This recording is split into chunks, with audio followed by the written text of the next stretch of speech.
સજ્જનો, જય ગિરિરાજ ચેનલમાં આપનું સ્વાગત છે. પુરુષોત્તમ માસનો આજે 11મો દિવસ છે. તો 11મા અધ્યાયની કથા, મેઘાવતીને ભગવાન શંકરે જે આશીર્વાદ આપ્યા તેની કથા, અધિક મહિનાની કથા તથા આજે 11રસનો મહાપર્વ છે તો 11રસ વિશેની કથા તથા વ્યતિપાત નામનો યોગ પણ છે. આજે આ બધાનો જ સંગમ આજે થાય છે, તો બધાની જ કથા આપણે શ્રવણ કરીશું. બોલો પુરુષોત્તમ ભગવાનની જય. સૂત પુરાણી બોલ્યા છે કે હે મુનિ શ્રેષ્ઠો, ઋષિ કન્યા મેઘાવતીએ ભગવાન શંકરની ઉગ્ર તપસ્યા શરૂ કરી દીધી. સૂર્ય ગ્રીષ્મ ઋતુમાં આવતા એ 5 અગ્નિઓની વચ્ચે બેસતી હતી અને દારૂણ તપ કરતી હતી. હેમંત ઋતુમાં શીતળ જળમાં બેસતી હતી, ફક્ત પાણી બહાર જ પોતાનું મોઢું બહાર રાખતી હતી. ચોમાસામાં જમીન પર દર્ભાસન પાથરી શરીરે કંઈ પણ ઓઢ્યા વગર સૂતી હતી. તે આહારમાં ફક્ત સવાર સાંજ ધુમાડો જ ગ્રહણ કરતી હતી. આ રીતે તેણે હજારો વર્ષની તપશ્ચર્યા કરી છે.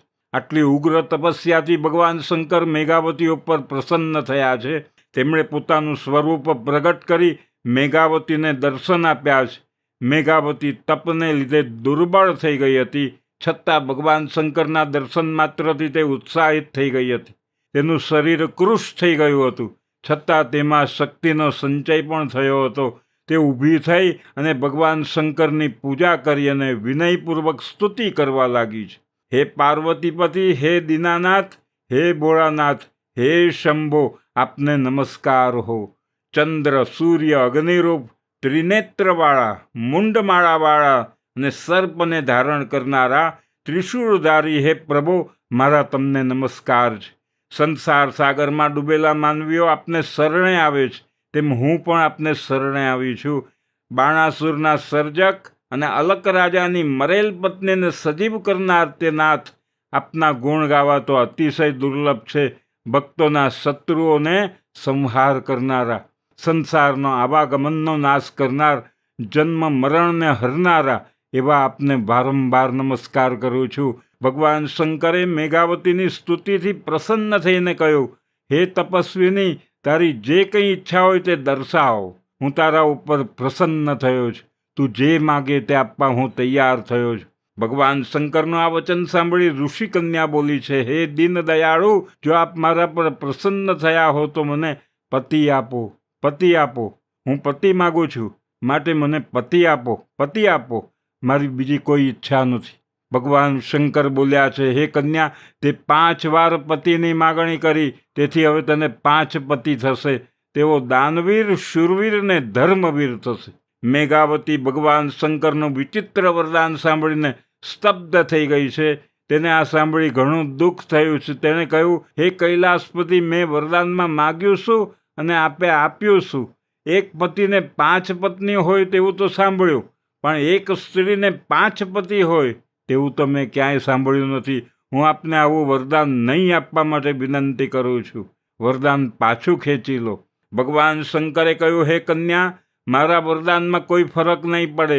આ જન્મમાં નહીં તો આવતા જન્મમાં પણ 5 પતિ અવશ્ય થશે. તે મહામુનિ દુર્વાસાના આદેશનો અનાદર કર્યો અને પુરુષોત્તમ માસના વ્રતની અવગણના કરી. એના ફળ રૂપે આ બધું બનવા પામ્યું છે. હવેથી કોઈ પણ કાળે પુરુષોત્તમ માસનું તું અપમાન નહીં કરતી. અમે દેવો પણ આ માસનું શ્રદ્ધાપૂર્વક વ્રત પૂજન કરીએ છીએ. આમ કહીને ભગવાન શંકર અંતર ધ્યાન થઈ ગયા છે, ઈશાન દિશા તરફ ચાલી ગયા છે. શ્રી બૃહન્નારદીય પુરાણમાં પુરુષોત્તમ મહાત્મ્યનો મેઘાવતીને શંકરનું વરદાન નામનો 11મો અધ્યાય સંપૂર્ણ થાય છે. બોલો પુરુષોત્તમ ભગવાનની જય. અધિક માસની કથા સાંભળીએ, વાર્તા સાંભળીએ. શ્રેષ્ઠ દાનની કથા છે આજે. વિજયનગરના રાજા રૂપસેન ઘણા દયાળુ અને પ્રજાવત્સલ હતા. એમની રાણી તારામતી પણ માયાળુ અને વિવેકી હતી. લગ્ન થયાને ઘણો સમય વીતવા છતાં તેમને એકે સંતાન પ્રાપ્ત થયું નહોતું. ઈશ્વર કૃપાએ પાછલી ઉંમરે રાણીનો ખોળો ભરાયો હતો. એકનો એક પુત્ર હોવાથી તે પુષ્કળ લાડ કોડમાં ઉછળતો હતો. તેની કાળજી રાખવા નોકરો ખડે પગે તેની સેવામાં હાજર રહેતા. દિવસે દિવસે રાજકુમાર મોટા થવા લાગ્યો છે. રાજકુમારને મોટો થતો જોઈને રાજાનો આનંદ માતો નથી. આમ કરતાં કરતાં રાજકુમાર 15 વર્ષનો થયો છે ત્યારે એકાએક તે બીમાર પડી ગયો. આથી રાજા રાણીને ઘણું દુઃખ થયું છે. કુંવરને સાજો કરવા માટે રાજાએ દેશ પરદેશથી વૈદ્યને બોલાવ્યા છે, જોગી જતી અને ભુવાઓને બોલાવ્યા છે, પણ કોઈ ઉપાયે કુંવર સાજો થતો નથી. રોગ તો દિવસે દિવસે વધવા લાગ્યો છે. કેટલાય ઉપાયો અજમાવી જોયા પણ કુંવરની તબિયતમાં જરાય ફરક પડતો નથી. રાજા રાણી કુંવરની પથારી પાસે 24 કલાક બેસી રહે છે. નથી રાજ્યના કારોબારનું ધ્યાન આપતા કે નથી ખાતા પીતા. બેઠા બેઠા ભગવાનને પ્રાર્થના કરે છે કે હે પ્રભુ, મારા દીકરાને જલ્દી સાજો કરી લો, એની જગ્યાએ મને લઈ લો. એક દિવસની વાત, મધ્યરાત્રિનો સમય હતો. રાજા રાણી કુંવરના બિછાના પાસે ઝોકા ખાતા બેઠા હતા. ત્યાં રાજાને એક ગેબી અવાજ આવ્યો. હે રાજન, તારો કુંવર કોઈ દવાથી સાજો નહીં થાય. જો તેને કોઈ ઉત્તમ દાન મળે તો જ તે સારો થાય એમ છે. અત્યારે પુરુષોત્તમ માસ ચાલે છે, તેમાં કોઈએ ઉત્તમ દાન કર્યું હોય તેનું ફળ જો તારા કુંવરને અર્પણ કરવામાં આવે તો તેના પુણ્યના પ્રભાવે કરીને તે સાજો થઈ શકશે. આટલું સાંભળતા જ રાજાની આંખ ઉઘડી ગઈ. રાજાએ ગેબી અવાજની વાત રાણીને કરી. થોડી આશા બંધાઈ છે. બીજે દિવસે રાજાએ નગરમાં ઢંઢેરો પીટાવ્યો છે કે જે કોઈએ પુરુષોત્તમ માસમાં શ્રેષ્ઠ દાન કર્યું હોય એનું ફળ જો કુંવરને અર્પણ કરવામાં આવે તો કુંવરનો રોગ મટે તેમ છે. માટે આ ઢંઢેરો સાંભળીને જેમને રાજ્ય માટે ભાવના અને ભક્તિ હોય એ પોતાનું ફળ આપી રાજવંશને બચાવી લેવા પ્રયત્ન કરે. રાજા તેની યોગ્ય કદર કરશે. નગરમાં ઘણા ધર્મિષ્ઠ માણસો હતા, ઘણા દાનવીર હતા. એ બધા રાજમહેલે આવવા લાગ્યા છે. પોતે કરેલા દાનનું ફળ કુંવરને આપવા લાગ્યા છે, પણ કુંવર આંખો ખોલતો નથી. રાજા રાણી નિરાશ થઈ ગયા. ઉત્તમ દાન કહેવું કોને? 2 દિવસ વીતી ગયા છે. કુંવરની માંદગી વધવા લાગી છે. કુંવર હવે તો ઘડી 2 ઘડીનો મહેમાન હતો. ત્રીજા દિવસની સવારે એક ભિખારી જેવો ચીથરે હાલ અને કૃશકાય માણસ મહેલમાં આવ્યો. એના દીદાર જોઈને પહેલાં તો પહેરેગીરે તેને મહેલમાં જવા જ ન દીધો. એણે ઘણી આજીજી કરતા માંડ અંદર જવા દીધો છે. રાજાને પણ તેનો વેશ અને શરીર જોઈને સૂગ ચડી છે. એ નગરનો તેલી હતો. તેણે રાજાને પ્રણામ કરીને કહ્યું, મહારાજ, મારા દાનનું ફળ કુંવરને આપવા હું તૈયાર છું, આવ્યો છું. રાજા રાણી તેની સામે કુતૂહલથી જોઈ રહ્યા છે. તેઓ આશ્ચર્યમાં પડી ગયા. જેને પહેરવા કપડાં નથી, ચીથરે હાલ છે, 4 દિવસનો ભૂખ્યો લાગે છે, એવા આ કંગાળ માણસે દાન ક્યાંથી કર્યું હોય? રાજા તો ના પાડવા જતો હતો, પણ રાણીએ ઈશારાથી સમજાવ્યું કે આંગણે આવેલાનું દિલ ન દુભાવાય. રાજાએ તેલીને ફળ આપવા વિનંતી કરી. તેલીએ જમણા હાથમાં જળ લઈને, હે પુરુષોત્તમ ભગવાન, આ પુરુષોત્તમ માસમાં જે દાન કર્યું છે એ જો આપને ઉત્તમ લાગતું હોય તો હું એનું ફળ રાજકુંવરને આપું છું. સાજો કરવો ન કરવો તે આપની ઈચ્છા છે. આટલું કહી તે પાણી કુંવરના મોં પર છાંટતા કુંવરે તો આંખો ખોલી ચારે બાજુ જોવા માંડ્યું છે. પછી રાણી પાસે પાણી માગ્યું છે. રાણીએ તેને પાણી પાયું. તે પાણી પીને પથારીમાંથી બેઠો થઈ ગયો છે.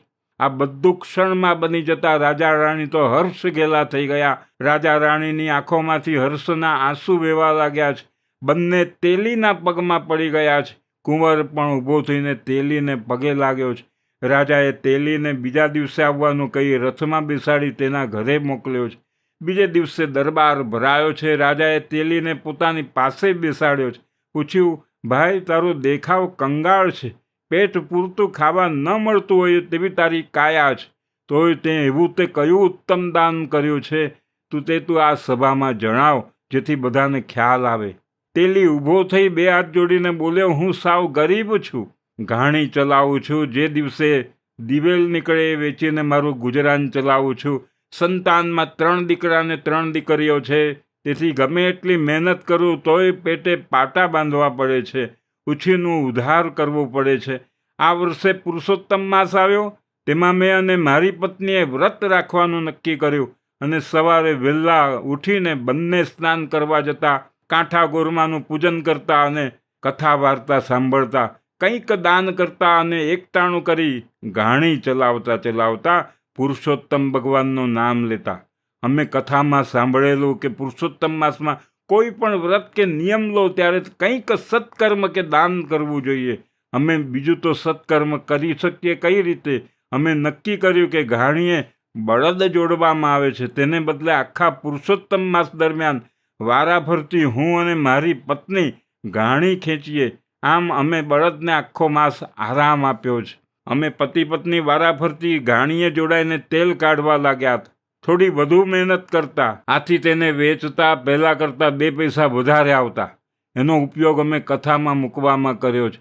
હું અને મારી પત્ની રોજ કથા સાંભળવા જતા ત્યારે બંને 1 પૈસો કથામાં બ્રાહ્મણ આગળ મૂકતા હતા.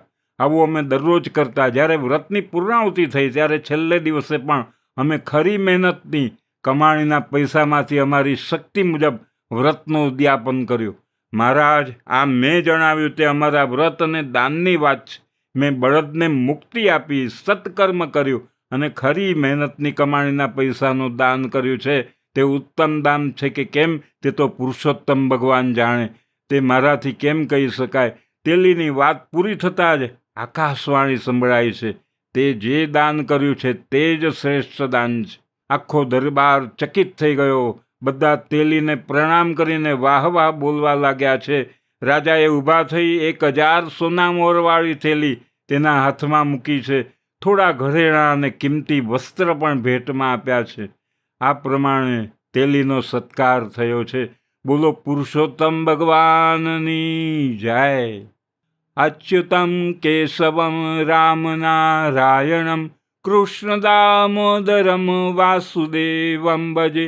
શ્રીધરમ માધવમ ગોપિકા વલ્લભમ જાનકી નાયકમ રામચંદ્રમ ભજે. પુરુષોત્તમ ભગવાનની જય. કૃષ્ણ કનૈયા લાલ કી જય. સજ્જનો, ચેનલને સબસ્ક્રાઈબ કરી બેલ આઇકનને પ્રેસ કરજો. ધન્યવાદ.